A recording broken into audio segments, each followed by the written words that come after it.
주님을 향한 신앙 고백이 얼마나 중요한지를 지난주에 이어서 오늘도 계속 살펴보려고 합니다. 사람들은 일반적으로 이렇게 생각을 합니다. 누구라도 교회에 나오면 영적인 대화가 가능하고 또 지성인이라면 설령 신앙이 없어도 영적인 대화를 나누는 것은 충분히 가능할 수 있을 것이라고. 그러나 실제로 경험을 해보면 그렇지 않다는 것을 우리는 금세 알게 됩니다.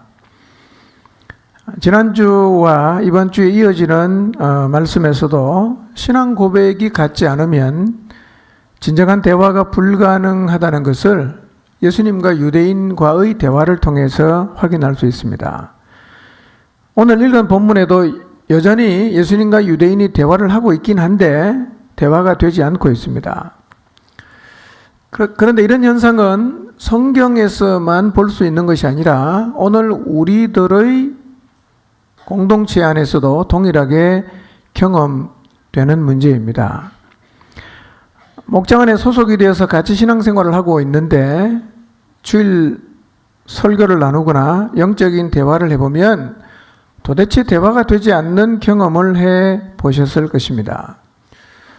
분명히 같은 자리에서 같은 설교를 들었는데 얘기를 해보면 언제나 핵심을 벗어난 주변 이야기, 엉뚱한 이야기, 꼬투리 잡는 이야기를 합니다.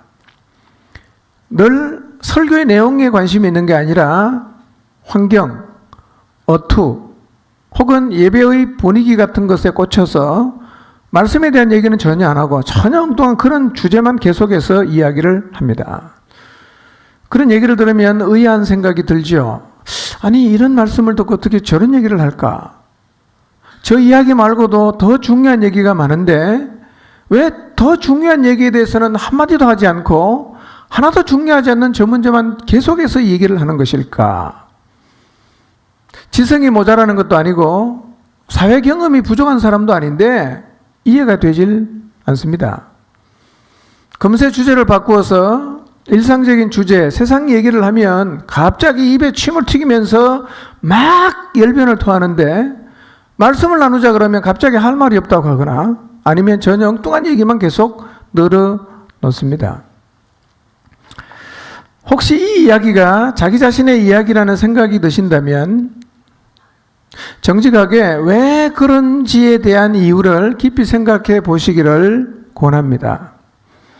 언뜻 생각해 보면 그런 반응을 보이는 것이 관심사가 다르거나 또 성향이나 문화 그리고 관점이 달라서 생기는 문제라고 생각할 수도 있지만 유독 말씀을 나눌 때만 이런 현상이 내 안에서 지속이 된다면 이것은 신앙 고백이 달라서 생긴 문제일 가능성이 매우 높습니다.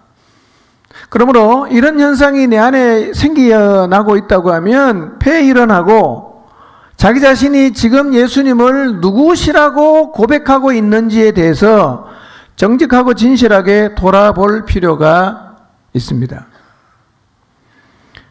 왜냐하면 동일한 신앙 고백을 하는데 하나님의 말씀을 듣고 핵심을 잡지 못할 수가 없습니다. 동일한 신앙 고백을 하는데 본질적인 부분에 무관심할 수가 없습니다. 시대를 운운하면서 성경 말씀대로 사는 것이 불가능하다고 말할 수 없습니다. 신앙 고백이 같으면 절대로 이런 일이 생기지 않습니다. 물론 사람의 성향이 달라서 가끔씩은 본질 안에서 다른 측면으로 볼 수는 있지만 설령 다른 측면을 본다고 해도 대화가 안 되진 않습니다. 더더욱 핵심적인 말씀의 주제를 벗어날 수는 없습니다. 왜냐하면 신앙 고백이 같기 때문에. 여러분, 신앙 고백이 무엇입니까? 예수님을 누구라고 고백하느냐는 거예요. 그분이 똑같이 하나님이라고 고백하는 사람이 나누는 얘기가 다를 수가 없어요. 왜 다를까? 나는 하나님이라고 고백하는데 저 사람은 하나님이 아니라고 생각해요. 그러니까 대화가 안 되는 거예요. 아무리 대화를 해도 대화가 안 됩니다. 그러므로 대화가 안 된다, 신앙적인 대화가 안 된다면 이거는 성향이나 문화의 문제가 아니라 신앙 고백이 다르기 때문에 생기는 문제일 가능성이 매우 높습니다. 그래서 이 문제는 신앙 고백이 같아지기 전에는 극복이 안 돼요. 절대로 안 됩니다. 그런데 그랬던 사람이 어느 날 주님을 향한 신앙 고백이 같아졌어요. 그 다음 주부터 신기한 일이 벌어졌습니다. 대화가 되는 거예요. 말이 통해요. 관점이 같아졌다는 게 느껴져요. 아, 이제 저 사람 하나님 나라의 시민이 되었구나 하는 것을 느낌으로도 알 수 있어요. 이 넘을 수 없는 간격, 극복이 되지 않는 이 간격을 뛰어넘어가는 변화의 요인이 무엇인가? 딱 하나입니다. 신앙 고백이 같아진 거예요.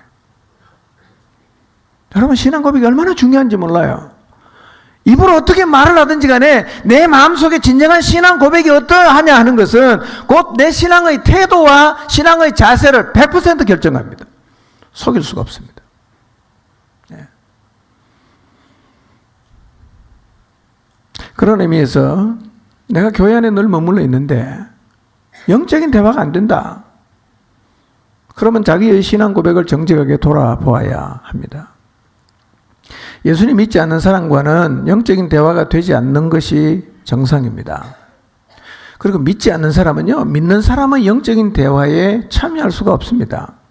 그거는 믿는 사람이 믿지 않는 사람을 거부하기 때문에 나타나는 현상이 아니라 믿지 않는 사람의 관점에서 보면 믿는 자들의 이야기가 방언을 말하는 것 같아요. 좀 이상한 사람들 같아. 그러니까 그 대화에 낄 수가 없는 거예요. 그리고 그 얘기가 너무 재미가 없어요. 너무 재미가 없어. 저렇게 재미없는 얘기를 하루 종일 앉아서 하니까 좀이 쑤시는 겁니다. 이해도 안 돼요. 나하고는 정말 상관도 없고 관심이 없는 얘기입니다. 자연스럽게 그 자리를 피하게 돼 있어요. 나 이제 재미없다. 이제 안 가고 싶다. 그래서 떠나게 돼 있습니다. 그래서 믿지 않는 사람이 믿는 사람하고 영적인 대화를 하는 것처럼 하려고 하면 방법은 딱 하나 있습니다.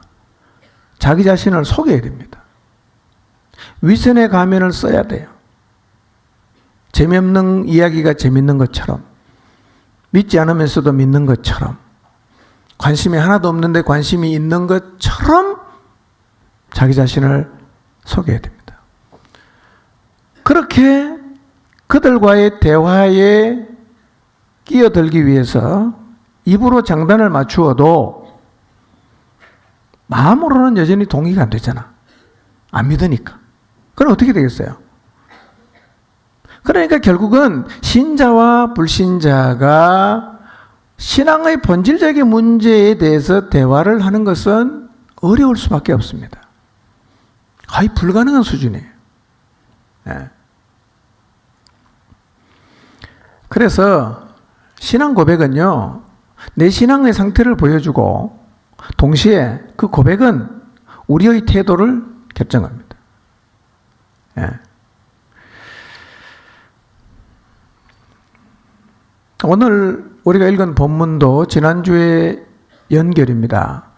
예수님하고 대화가 안 되는 유대인들의 모습을 볼 수 있어요. 대화가 안 돼요. 21절과 22절을 다시 한번 읽어보겠습니다. 시작.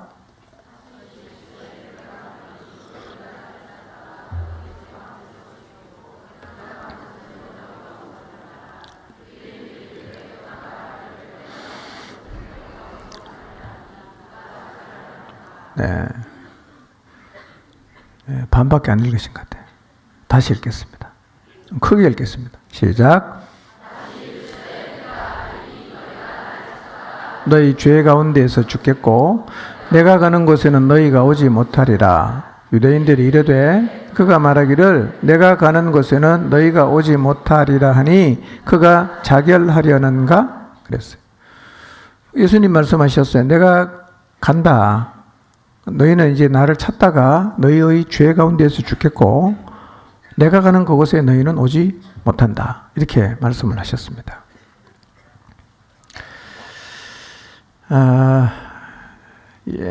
뒤에 가서 제가 좀 상세하게 말씀을 드리겠지만 예수님이 이렇게 말씀하셨어요. 너희가 나를 찾다가 너희 죄 가운데서 죽겠고 그랬어요. 너희 죄 가운데서 죽겠고. 예수님을 찾아도 예수님을 그리스도로 하나님의 아들로 믿지 않으면 결국은 죄 가운데서 죽습니다. 이 말씀은 아주 간결하지만 믿지 않는 사람의 결국이 어떻게 될지를 우리에게 보여주시는 말씀이에요. 예수님을 믿지 않으면 누구라도 죄 가운데서 살다가 죽는 거예요. 이 말씀을 우리도 마음 깊이 새겨야 합니다. 열심히 교회를 다녀도 예수님을 구원자로 하나님의 아들로 믿지 않으면, 다시 말씀드리면 신앙 고백이 없으면 결국은 죄 가운데서 죽게 됩니다. 그리고 예수님은 자기 자신이 이제 구속사역을 완수하시고 가신다는 거예요. 어디로 가시겠어요? 하늘나라로 가시죠. 원래 계시던 곳으로. 그리고 말씀하십니다. 그곳에 너희가 못 온다. 못 온다. 내가 하늘로 간다는 얘기는 뭔 얘기입니까? 내가 하나님의 아들이다. 내가 하나님이다. 그 얘기입니다. 그걸 계속 주님이 지금 얘기하시는 거예요. 이 얘기를 유대인이 못 알아듣죠. 그래서 내가 가는 곳에 너희가 못 온다고 하니까 뭐라고 반문합니까? 그러면 자살하겠다는 말인가? 이렇게 이해가 되는 거예요. 예. 황당하게 오해를 하고 있습니다.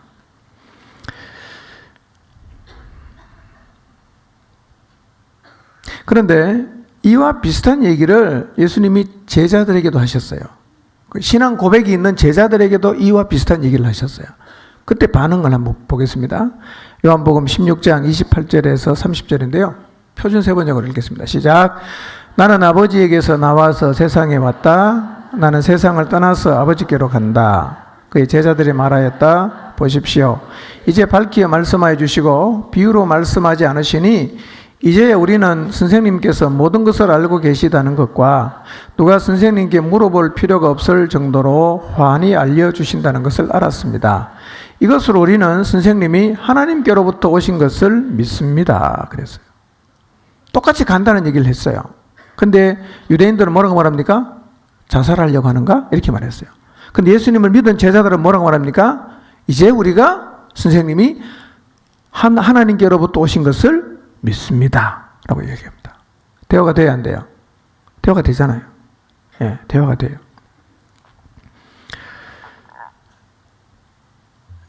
제자들은 예수님이 그런 말씀 하셨을 때 알아듣습니다. 그리고 그 말씀을 듣고 믿었어요. 진리를 믿는 사람은 진리를 받아들입니다. 그 진리를 믿는 사람은 진리를 들으면 힘이 생겨요. 아멘입니까? 믿는 사람은 말씀을 들으면 힘이 생긴단 말이에요. 근데 안 믿는 사람은 말씀을 들어봐도 별로 변화가 없어요. 대개는 이해가 안 돼요. 자, 그러면 나는 지금 말씀을 들으면 알아듣는가? 나는 하나님 말씀을 들으면 힘이 생기는가? 아니면 말씀을 들어도 무슨 말인지 잘 못 알아듣고 들으면 자꾸만 내 마음속에서 질문만 생기는가? 이것도 결국은 우리의 신앙 고백과 깊은 연관이 있는 현상들입니다. 자, 계속 23절에서 25절을 보겠습니다. 읽습니다. 시작. 예수께서 이르시되 너희는 아래에서 났고 나는 위에서 났으며 너희는 이 세상에 속하였고 나는 이 세상에 속하지 아니하였느니라. 그러므로 내가 너희에게 말하기를 너희가 너희 죄 가운데서 죽으리라 했노라. 너희가 만일 내가 그인 줄 믿지 아니하면 너희 죄 가운데서 죽으리라. 예. 여기서 이제 예수님이 반복되는 얘기입니다. 너희는 아래에서 났다. 기원이 뭐다? 인간이 기원이다. 나는 어디서 났다? 하늘에서 났다. 기원이 어디란 말입니까? 나의 기원은 하늘이다. 그 얘기입니다. 나의 기원은 신적 기원이고 너네는 인간적 기원이다. 기원에 대한 얘기를 하시는 거예요. 너희는 아래에서 났다. 나는 위에서 났다. 너희는 세상에 속했다. 나는 세상에 속하지 않았다. 기원이 어딘가를 주님이 설명을 하십니다. 그리고 말씀하십니다. 내가 너희에게 말하기를 너희가 죄 가운데서 죽을 것이라고 했는데 너희가 만일 내가 그인 줄 믿지 않으면 너희 죄 가운데서 죽는다는 거예요. 뭐를 믿어야 돼요? 내가 그라는 사실을 믿어야 된다는 겁니다. 이건 사실은 복음의 핵심입니다. 무슨 얘기냐? 예수님은 위에서 나신 분입니다. 기원이 하늘이에요. 세상에 태어난 우리하고는 출발부터 다르신 분입니다. 그리고 그분은 우리를 구원하기 위해서 이 땅에 오신 하나님의 아들입니다. 그래서 누구라도 예수님이 그인 줄을 믿지 않으면 어떻게 돼요? 죄 가운데서 죽는 거예요. 예수님이 그인 줄을 믿어야 됩니다. 그인 줄을 믿는다는 말의 의미가 뭐겠어요? 그분이 하늘의 기원을 가지신 분이시며 우리의 죄를 사하기 위해서 이 땅에 오신 구원자라는 사실을 믿지 않으면 어떻게 된다? 죄 가운데서 죽는다는 거예요. 예. 매우 명확한 복음이에요. 예. 어디서 죽는다고요? 죄 가운데서 죽어요. 자, 갈라디아서 1장 4절 5절을 보겠습니다. 갈라디아서 1장 4절 5절 있습니다. 시작.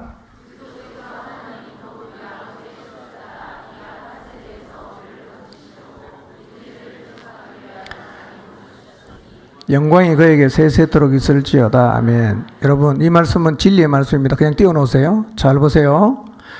그리스도께서 하나님 곧 우리 아버지의 뜻을 따라 이 악한 세대에서 왜 오셨어요?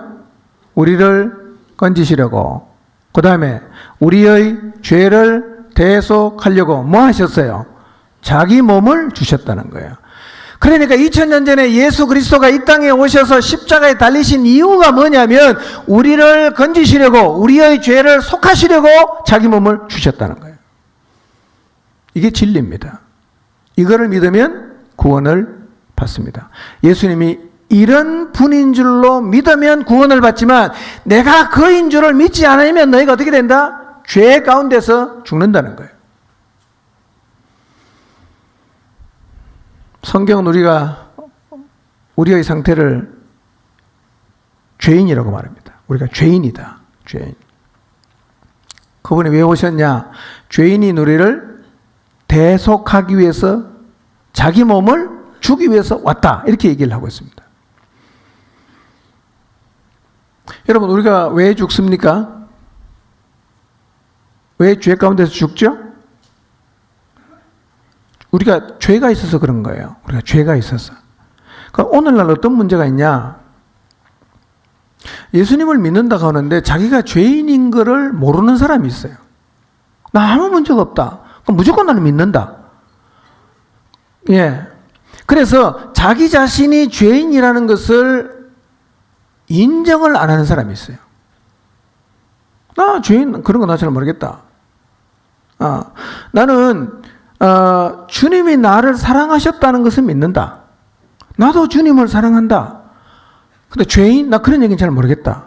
나 그런 교리적인 얘기는 관심이 없다. 라고 얘기를 합니다. 매우 무지한 태도입니다. 왜냐하면 성경을 부정하는 거예요. 우리가 죄인이 아니면 주님이 세상에 오실 이유가 없어요. 그러니까 예수님을 믿는다고 하면서도 자기가 죄인인 것에 대해서 전혀 모르거나 자기가 죄인인 것을 부정하는 사람은 복음 앞에 다시 서야 됩니다.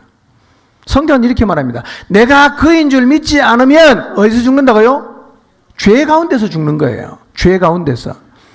예수님을 안 믿으면 죄 가운데서 죽어요. 이 말은 어떤 의미를 갖고 있냐? 우리가 지금 어디에 있다는 겁니까? 죄 가운데 있다는 거죠. 그리고 죄 가운데 있는 나를 대속하려고 하나님의 아들이 오셔서 자기 몸을 줬다고 얘기를 하고 있습니다.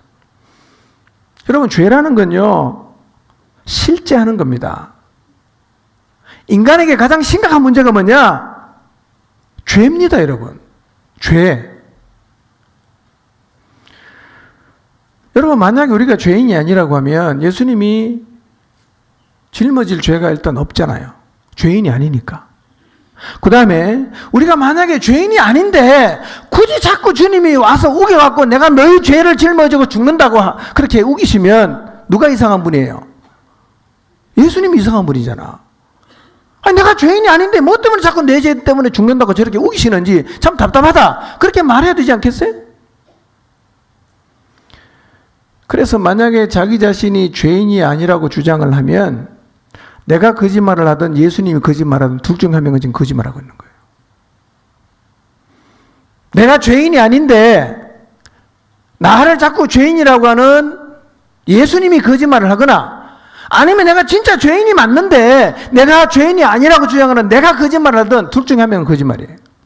성경은 명백하게 반복적으로 말씀하십니다. 우리 모두가 뭐다? 죄인이다. 죄인이다. 누구 말이 진실일까?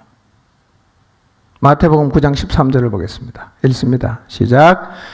너희는 가서 내가 긍휼을 원하고 제사를 원하지 아니하노라 하신 뜻이 무엇인지 배우라. 나는 의인을 부르러 온 것이 아니요 죄인을 부르러 왔노라 하시니라. 예수님은 누구 부르러 오셨어요? 죄인 부르러 오셨어요.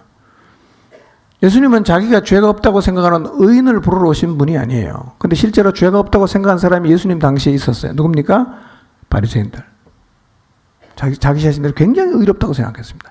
그렇게 예수님 필요가 없어요. 죄가 없기 때문에. 예. 로마서 5장 8절을 보겠습니다. 읽습니다. 시작.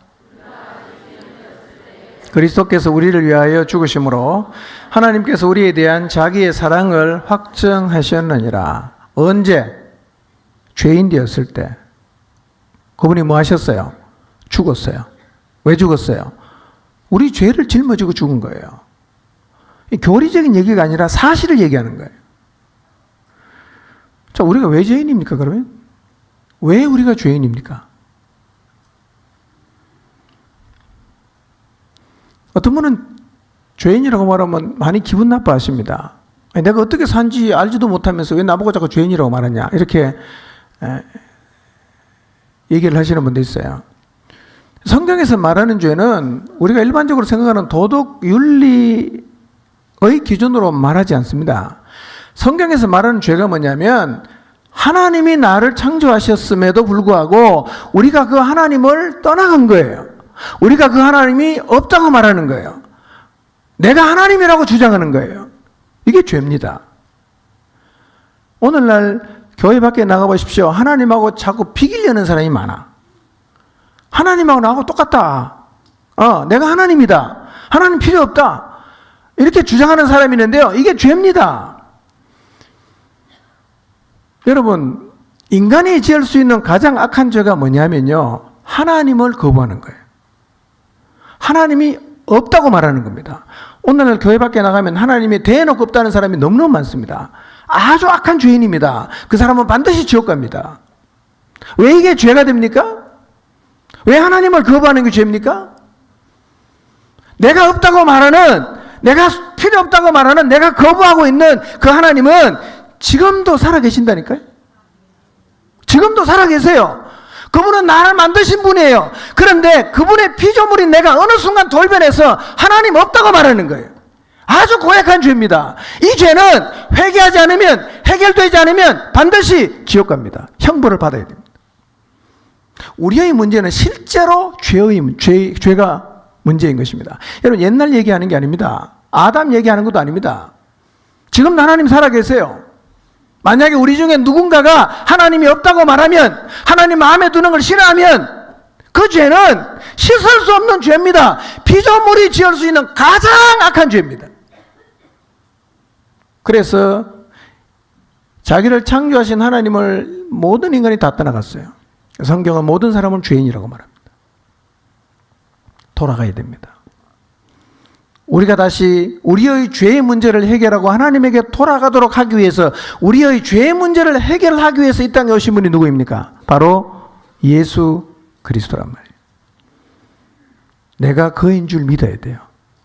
내 죄를 해결하기 위해서 이 땅에 오신 그분이 바로 예수님이라는 사실을 믿으면 우리는 죄 가운데 죽지 않습니다. 그러나 그 사실을 믿지 않으면 우리는 다 죄 가운데 죽게 되어 있습니다. 여러분, 교회를 다니는 거 참 감사한 일이죠. 그러나 아무리 교회를 다녀도 하나님이 마음에 안 계시면 소용없습니다. 여러분, 교회 다니는 거 중요하지만 더 중요한 게 뭐냐? 예수님께서 하나님을 부정하고 떠나가고 하나님이 없다고 말하고 하나님이랑 나랑 똑같다고 생각하고 비기겠다고 사단하고 똑같이 말하고 다녔던 우리의 죄를 대속하기 위해서 십자가를 지셨다는 사실을 믿어야 합니다. 그래야 우리의 죄의 문제가 해결이 되는 것입니다. 여러분, 하나님 부정하고 예수님 믿지 않는 죄가 왜 심각한지 아십니까? 이거는 징역 1년 이렇게 끝나는 게 아니에요. 이 죄의 형벌이 있어요. 사형입니다. 그래서 이 죄를 회개하지 않고 살다가 죄 가운데서 죽으면 그는 영원한 형벌을 받게 되어 있습니다. 지금 예수님이 이 얘기를 계속해요. 근데 유대인들은 예수님이 그인 줄을 믿지 않으니까 대화가 계속 겉도는 겁니다. 핵심으로 진입이 안 되는 거예요. 자, 25절에서 27절을 보겠습니다. 읽습니다. 시작.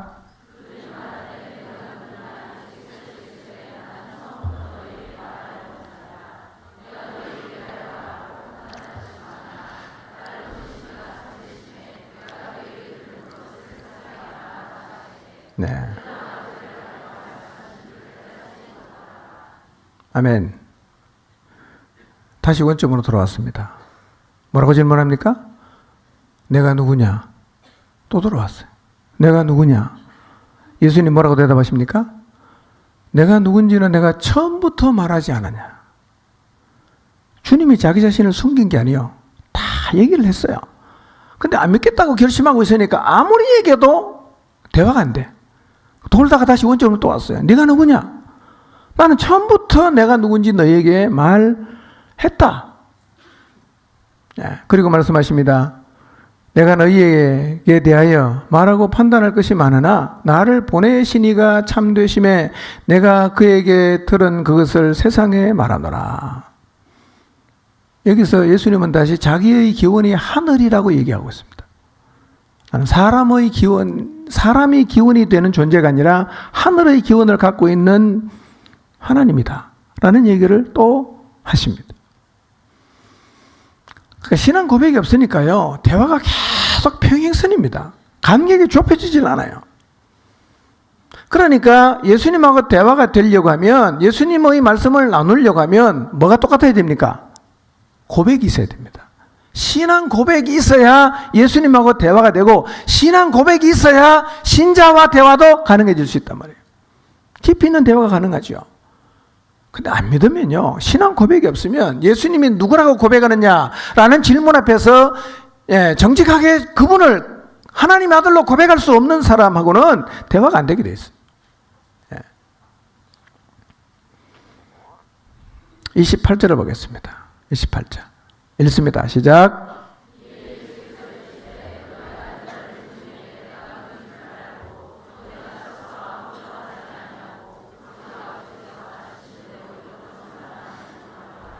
네.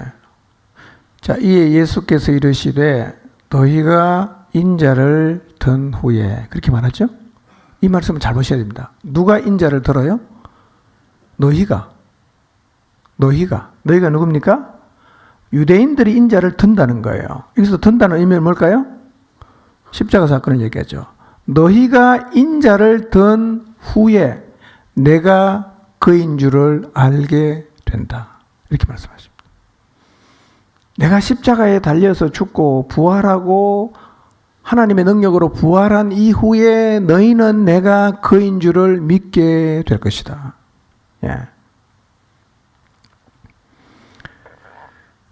자, 이 인자를 든 주체가 누구냐면 유대인이에요. 예수님이 들린다고 표현하는 게 아니라 너희가 나를 든다는 거예요. 불투만이라는 사람은 이 말을 이렇게 주석을 했어요. 이 말은 예수님 당시의 사람들뿐만 아니라 모든 사람에게 중요한 의미를 던지고 있는데, 불신앙에 의해서 스스로 유대인과 자기 자신을 동일하게 만든 모든 사람은 예수님을 십자가에 못 박는 사람이 된다는 겁니다. 십자가는 예수님의 계시에 대한 마지막이자 결정적인 거부라는 것입니다. 누가 십자가에 못 박냐? 예수님의 계시를 끝까지 거부하는 사람이 예수님을 십자가에 못 박는다는 거예요. 그런 의미에서 오늘날 세상 사람들이 예수 그리스도를 향해 항상 불신앙의 태도를 보일 때마다 그것은 곧 유대인이 예수님을 들었던 것처럼 그 사람도 예수님을 십자가에 못 박는 것이 되는 것이라는 겁니다. 불신은 결국 예수님을 어떻게 하는 거다? 십자가에 못 박는 것이 된다라고 불투만이 얘기했어요. 이 말씀을 통해서 예수님은 계속 이런 말씀하십니다. 내가 스스로는 아무것도 하지 않고 오직 아버지께서 가르치신 대로 이런 것을 말하는 줄도 너희가 알게 될 것이다. 이 얘기의 핵심은 이겁니다. 나의 기원은 어디다? 하늘이다. 이걸 주님이 계속 얘기하시는 거예요. 나의 기원은 하늘이다. 여러분, 예수님의 기원이 하늘임을 믿습니까? 그게 무슨 얘기입니까? 예수님이 누구라는 거예요? 하나님 아들이라는 거예요. 요한복음을 읽어보세요. 주님은 계속 이런 얘기를 하십니다. 내 기원은 어디다? 하늘이다. 내 기원은 땅이 아니라 하늘이다. 이걸 계속해서 말씀하고 계십니다. 자, 오늘 이 자리에 주님하고 지금 논쟁을 벌이고 있는 유대인처럼 예수님을 믿지 않는 분이 계신다면 좀 마음을 열고 이 예수님 말씀을 귀담아 듣게 되시기를 바랍니다. 그리고 무엇보다도 예수님의 기원이 하늘에 있다는 사실을 믿으시기를 바랍니다. 하늘에 있는 분이 왜 오셨어요? 우리의 죄를 해결하기 위해서 이 땅에 오셔서 십자가를 지셨는데 이유는 뭡니까? 몸을 들였다, 십자가를 졌다, 죽었다 이렇게 표현하는데 이유는 뭡니까? 우리의 죄를 대속하기 위해서입니다. 우리의 죄를 대속하기 위해서. 사실은 8장에서도 계속 예수님이 뭘 얘기합니까? 복음을 얘기하는 거예요. 자, 29절과 30절 보겠습니다. 조금 다른 차원으로 이제. 자, 읽겠습니다. 시작.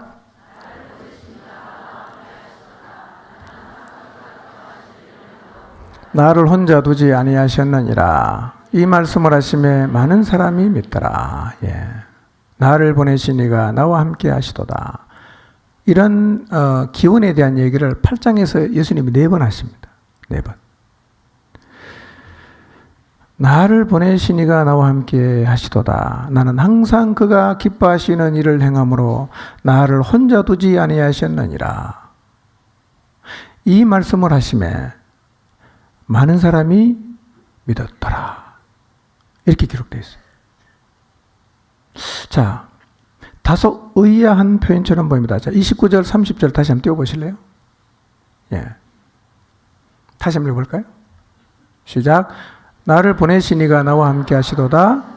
나는 항상 그가 기뻐하시는 일을 행함으로 나를 혼자 두지 아니하셨느니라. 이 말씀을 하심에 많은 사람이 믿더라. 뭐 특별한 얘기입니까 이게? 뭐 그 얘기잖아. 근데 왜 이 얘기를 했는데 많은 사람이 믿었을까요? 좀 의아한 내용입니다. 왜냐하면 지금까지 8장에서 12절부터 예수님하고 유대인이 쭉 나눈 대화를 보면 이 사람들은 별로 믿을 마음이 없고 늘 꼬투리를 잡았거든요. 주변 얘기만 계속 물고 늘어졌단 말이에요. 그런데 이 쟁론의 결과로 많은 사람이 믿었다는 거예요. 레온 모리스는 이 말을 이렇게 설명합니다. 아마 예수님하고 유대인이 논쟁을 할 때 주변에 많은 사람이 있었고 이들은 양쪽 얘기를 다 들었다는 거예요. 예수님 얘기도 듣고 유대인 얘기도 다 듣고 나서 아하, 이분이 말이 옳다. 그래서 예수님 편에 서기로 자기들의 입장을 결단한 사람들을 가리키는 것으로 생각합니다. 물론 이 사람들이 처음에는 반대하다가 마음을 돌렸는지 아니면 방관적으로 있다가 결심했는지에 대한 언급이 성경에는 없어요.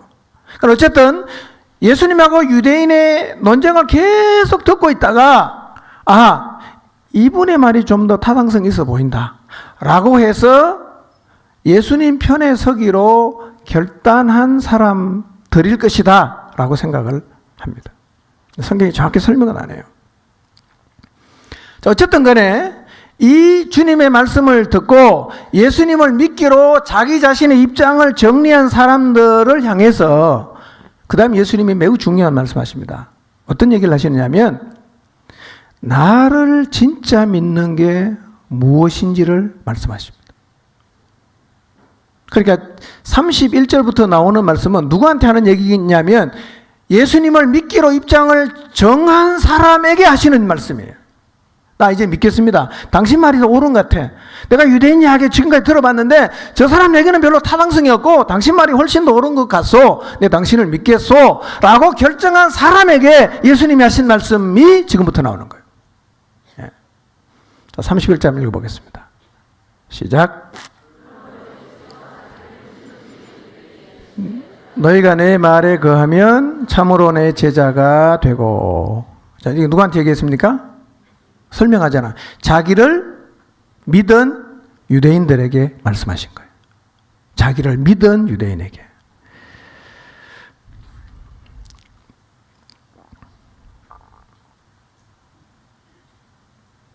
사실 이 사람의 상태는요, 믿기는 하지만 믿지 않고 있는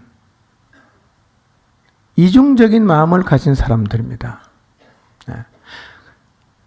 30절에서 이 사람들이 예수님을 믿었다라고 하는 말은 아무리 들어봐도 예수님이 진실을 말하고 있다는 정도를 인지하는 쪽으로 기울긴 했지만 이 예수님 말씀을 전폭적으로 신뢰하고 그분에게 충성을 드릴 준비는 아직 안 되어 있는 사람들입니다.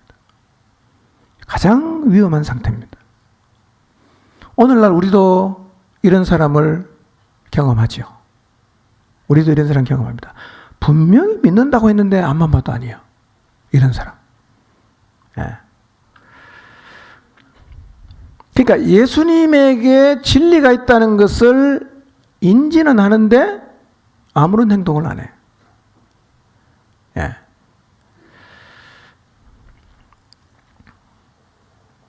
복음 앞에 섰을 때 이런 자리를 지나가는 사람도 있지만 이런 자리에 머물러 있으면서 자기 자신이 믿고 있다고 생각하는 사람들이 오늘날도 있습니다. 물어보면 모든 부분 다 동의를 합니다. 대화를 해보면 그게 진리라는 것도 인지를 하고 있어요. 문제는 뭐냐? 실제로 자기가 믿는다고 고백한 진리에 순종하는 일은 거의 안 나타나요. 네. 바로 이런 사람들을 향해서 예수님이 하시는 말씀이 31절과 32절이에요. 예수님은 자기를 믿은 유대인들에게 이렇게 말씀하십니다. 참된 주님의 제자가 되는 길, 참된 주님의 제자가 어떤 사람인가를 얘기하시는 거예요. 누가 제자인가?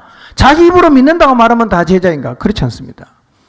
제자가 되면 반드시 따라오는 게 있어야 돼요. 그 따라오는 것을 예수님이 말씀하시는 거예요.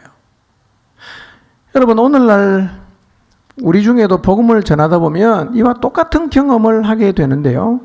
복음을 물어보면 다 믿는다 그럽니다. 그런데 지켜보니까 시간이 지나가도 자기가 진리라고 말한 진리의 말씀에 전혀 순종을 안 하는 거예요. 그 말씀을 따라 살지도 않아요. 이상하다. 믿는다고 했는데 불렀어요. 야, 너한테 복음을 좀 다시 얘기하겠다. 그래서 복음을 다시 설명했어요. 물었어요. 똑같이 믿는다 그래요. 근데 지켜보니까 또 행동은 하나도 없는 거예요. 이런 상태. 네. 여러분, 그래서 스스로 내가 예수님을 믿는다고 말은 하지만 하나님 말씀에도 순종 안 하고 공동체에도 순종 안 하고 영적인 지도자에게도 순종 안 하고 믿는다고 했는데 예배도 잘 안 나오고 믿는다고 했는데 여전히 자기를 사랑하고 돈을 사랑해서 주님에게 드리는 것도 하나도 안 드려.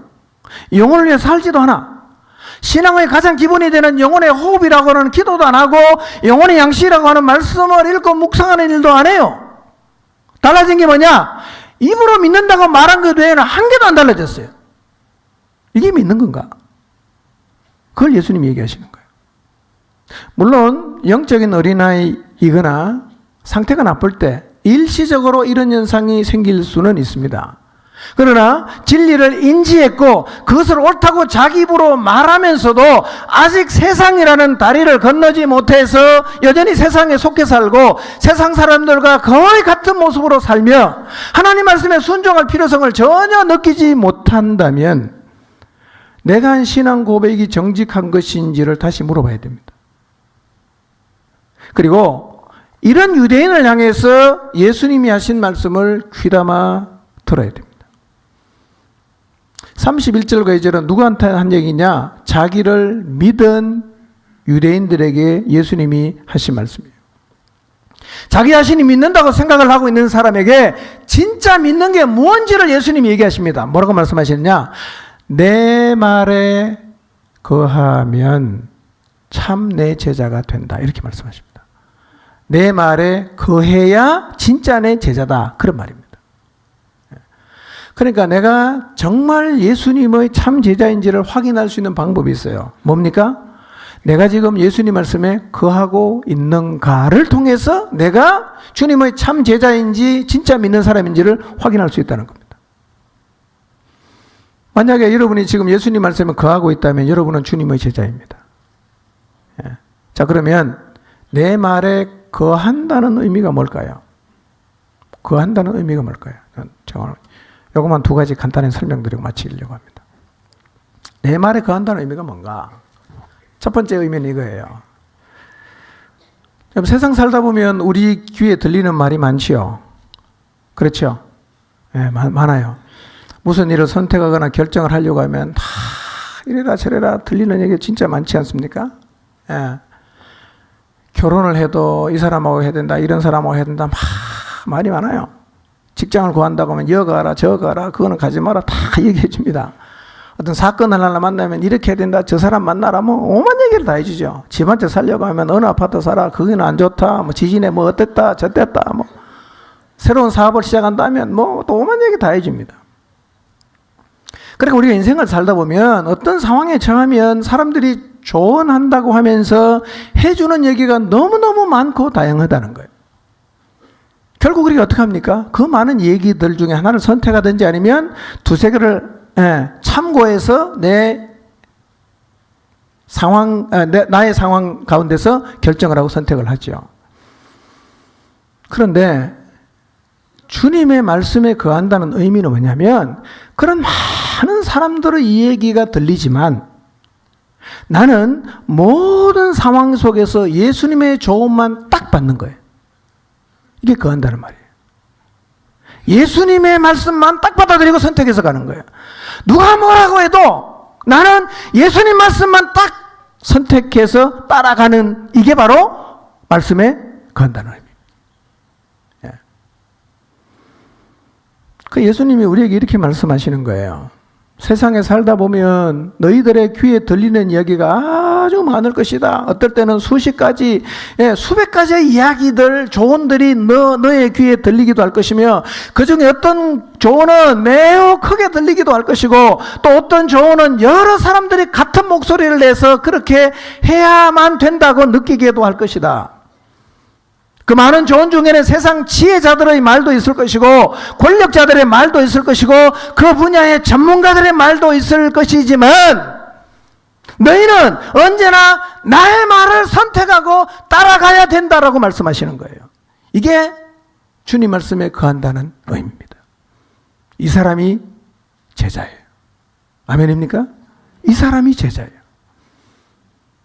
수많은 얘기가 들려오지만 나는 그 많은 얘기에도 불구하고 설득력 있어 보이는 전문가의 얘기에도 불구하고 나는 진리의 왕이 되시는 그분의 말씀만 선택하고 따르기로 결심했어요. 그래서 모든 얘기는 다 흘려버립니다. 그리고 하나님 말씀만 탁 잡아요. 그리고 그 말씀을 붙잡고 가는 거예요. 이게 뭐냐? 이게 내 말에 거한다는 의미입니다. 이렇게 살고 계십니까? 누가 이렇게 사냐? 제자는 이렇게 살아요. 이 사람이 제자입니다. 이 사람이 진짜 믿는 사람이에요.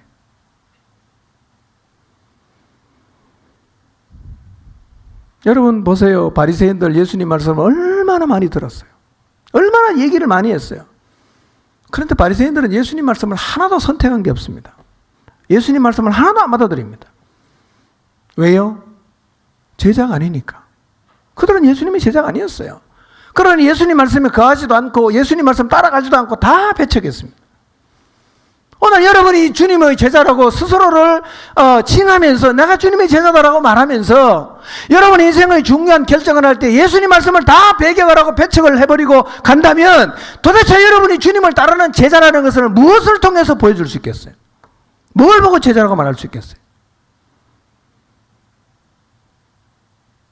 내 말에 거해야 참 내 제자가 되는 거예요. 진짜 제자는 주님 말씀에 거하는 사람이에요. 여러분 모두 이런 의미에서 제자들이 되시기를 바랍니다. 제자, 내 말에 거하는 사람이에요. 어쩌면 오늘 우리도 예수님 말씀을 참 많이 듣지 않습니까? 요즘 같은 정보의 홍수 시대, 마음만 먹으면 여러분 폰으로도 하루 종일 설교 들을 수 있어요. 성경책 번역본은 얼마나 많습니까? 그 문제는 뭐냐? 그렇게 많이 들어도 내 인생의 중요한 선택을 하는 그 자리에 갔을 때 말씀을 선택하지 않고 오히려 말씀을 배척할 수가 있다는 거예요. 사람들은 말하죠. 나는 이 말씀 너무 힘들어서 받아들일 수 없다. 나는 이 말씀이 시대에 맞지 않는 것 같아서 받아들일 수 없다. 나는 그 말씀이 나를 너무 속박하는 것 같아서 받아들일 수 없다. 라고 말하면서 말씀을 다 거부한단 말이에요. 그래도 돌아서면 자기가 제자라고 해요. 또 돌아서면 예수님 말씀을 받아들이지 않습니다. 여러분 기억하십시오. 신앙생활의 기준과 범위는 우리가 설정하는 게 아니라 주님이 결정하시는 거예요. 어떻게 살아야 될지 그분이 다 정해놓으셨어요. 우리는 다만 그분의 말씀에 거할지 거하지 않을지를 결정할 수는 있지만 그 말씀이 옳다 그러다라고 판단할 위치에는 우리가 있지 않습니다. 하나님 말씀은 진리입니다. 아멘입니까? 하나님 말씀은 진리예요. 진리임을 믿는다면 우리는 그 말씀을 선택해야 됩니다. 두 번째,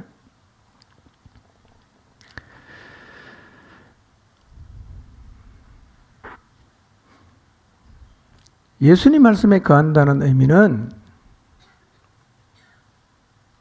삶의 근거를 말씀에 두고 산다는 말이에요. 삶의 근거를 말씀에 두고 사는 거예요.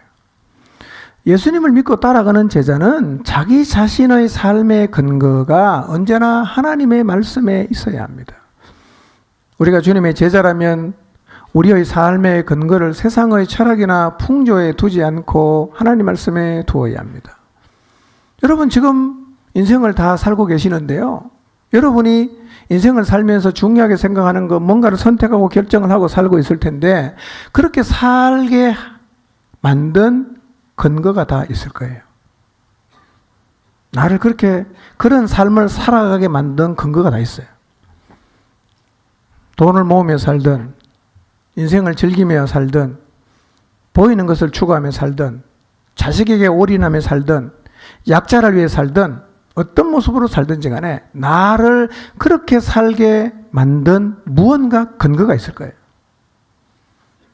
그 근거는 누군가에게서 듣고 보고 배웠거나 감동을 받았거나 그게 옳고 가치 있다고 생각해서 받아들인 그 무엇들일 것입니다. 나도 모르는 사이에 저거 멋있네, 저렇게 사는 게 멋있네, 받아들였어. 그래서 그 삶을 내가 모방을 하는 거예요. 결국 인생은 다 모방하는 거니까요. 책을 하나 읽었어요. 이분 너무 대단한 것 같아. 나 이렇게 살아야지. 그래서 내가 그렇게 막 살려고 하는데 그 삶의 근거가 그 책에 있어요.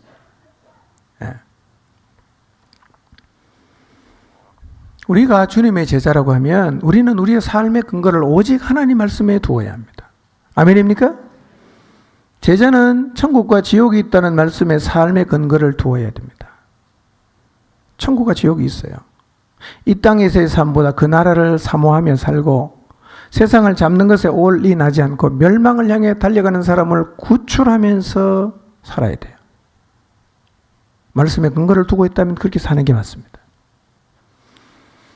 주님의 재림과 몸의 부활을 부활한다는 이 말씀의 삶의 근거를 두고 있다면 내가 복음 때문에 고난을 당하고 모욕을 당하고 박해를 받고 터무니없는 말을 들어서 온갖 비난을 받아도 다시 오실 주님을 소망하고 부활을 내가 믿기 때문에 죽음을 조금 더 두려워하지 않고 하나님이 주시는 상을 바라보며 살아갈 수가 있습니다. 어디에 근거를 두면? 부활과 재림이라는 이 하나님 말씀에 근거를 두면 그렇게 사는 게 가능해요. 하나님은 불꽃 같은 눈으로 우리를 감찰하시고 심판하신다는 이 하나님 말씀의 삶의 근거를 두고 있으면요, 이 사람은 하나님을 두려워합니다. 사람이 알아주지 않아도 변함없이 하나님 말씀에 순종하며 살아갑니다. 너희를 위하여 보물을 하늘에 쌓아두라. 거기는 조미나 동록이 해하지 못하며 도둑이 구멍을 뚫지도 못하고 도둑질도 못하느니라. 이 말씀에 근거를 두고 사는 사람은 주님에게 드리는 것을 아까워하지 않습니다. 땅의 쌓기보다는 하나님의 나라를 위해서 하나님이 내게 주신 것을 아낌없이 사용하며 살아갑니다. 말씀의 간단한 의미가, 두 번째 의미는 이것이에요. 내 삶의 모든 근거를 하나님의 말씀에 두는 거예요. 문득문득 생각해 봤어요. 내 삶의 근거가 어디에 있는가? 말씀이 근거가 되어야 됩니다. 오늘 시간 말씀 앞에서 우리들의 모습을 한번 좀 생각해 봤으면 좋겠습니다. 지금 내 삶의 근거는 어디에 두고 있는 것 같습니까? 나는 정말 예수님 말씀에 근거한 삶을 살고 있는가? 아니면 다른 어떤 것의 영향을 받아서 그것에 내 삶의 기초를 두고 내가 지금 삶을 살아가고 있는가? 그런데요, 말씀에 거하는 삶은 피나는 노력을 해서 되는 게 아닙니다. 주님을 향한 분명한 신앙 고백이 있으면 그냥 되게 돼 있습니다. 저절로 되는 거예요. 그러므로 내가 말씀에 근거한 삶을 지금 살지 못하고 있다면 우리는 다시 내게 예수님은 누구신가? 라는 질문 앞에 서야 됩니다.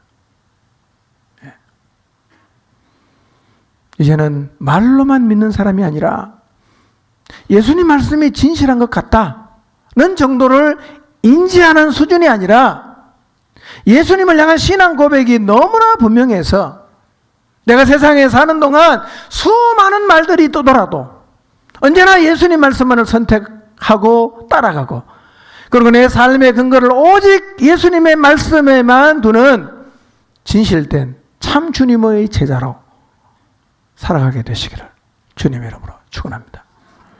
기도하겠습니다.